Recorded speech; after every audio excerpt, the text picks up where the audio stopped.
Hey again, this is day 4 of Holy Week. This is Maundy Thursday.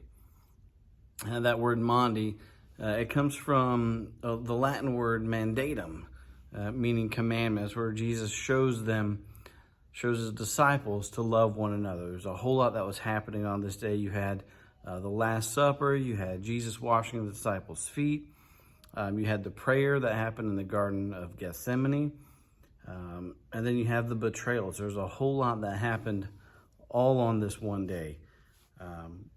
We see the Last Supper to start out with, and that's where we get the Eucharist from, or the Eucharist.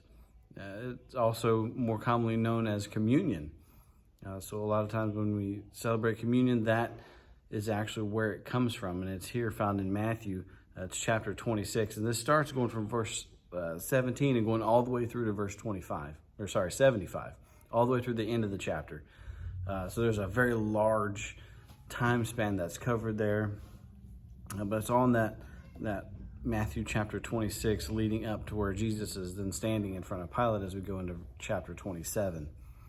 But we see this prayer in the garden where he asks the disciples to stay awake with him, to pray with him.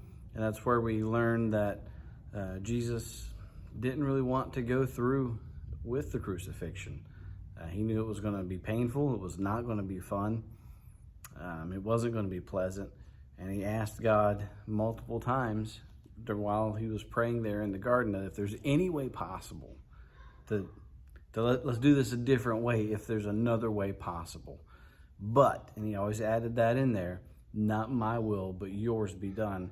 Always seeking first the Father's will above everything else. Showing us yet again how we should pray for things, how we should seek things out in our own lives. In his most desperate hour, he still sought God's will above what he wanted. His flesh, his human side, didn't want to go through that, but he knew it was for our benefit. And we go all the way through that. We go through the betrayal itself, through Judas showing up, giving him that kiss on the cheek, and then leading him away. And that wraps up day 4, Maundy Thursday of Holy Week. And we'll see you tomorrow as we go for Good Friday.